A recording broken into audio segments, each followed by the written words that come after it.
Yeah, I didn't know skunk looked like that when you cooked it. That's a Round the Cookpot song, Colourblind. Marvellous, a heavier maze, a heavier maze. Now, at one stage, I know you started off in Philadelphia as Frankie Beverly's Raw Soul, but I also heard that you were called Frankie Beverly and the Butlers. Oh, yeah, that's before Raw Soul. That's in the 60s. Yeah. We were a singing group then. We weren't a self-contained band. Just a five-member kind of a Temptation kind of group. That was the apprenticeship time, was it? Yeah. Frankie Beverly and the Butlers. Right. Yeah, and is that... I'm trying to remember the story, but is that right? Teddy Pendergrass came in to see you in the very early days, and this is how you got to know him and have developed this sort of mutual professional respect for each other. That's very, very true. Teddy spent a lot of time down in Atlantic City, and our group used to work down there, and he used to love the band, and he wasn't doing much of anything down there. As a matter of fact, he was working at the club we were playing. He was a waiter, wasn't he? Yes, and he loved the band.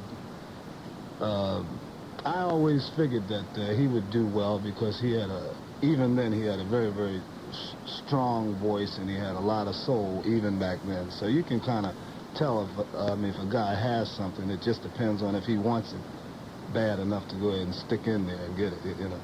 But I could tell the guy had a lot of talent there. He seemed to be indicating to me, although he didn't actually say it publicly, that Mays and Frankie Beverly were one of his favourite bands, and he actually puts you on in concert, doesn't he? Oh, yeah. Well, we worked 2 years ago. We did a tour with him, and it was the tour of that year. It was the biggest tour of that year in the States there, yeah.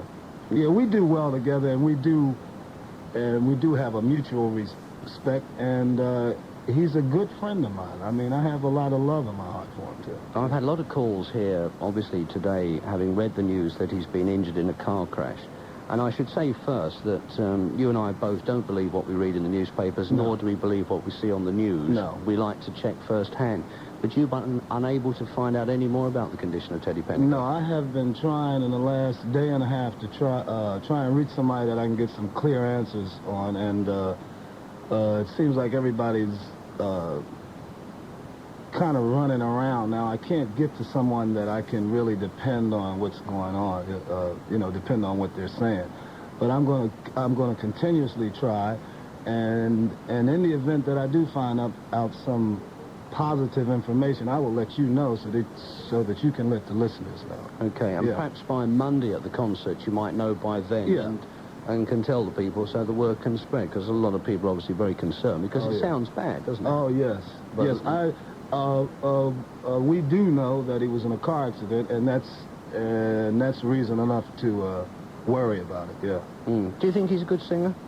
He is a good singer. He has a soulful Otis Redding kind of voice. He definitely has a thing going. Definitely.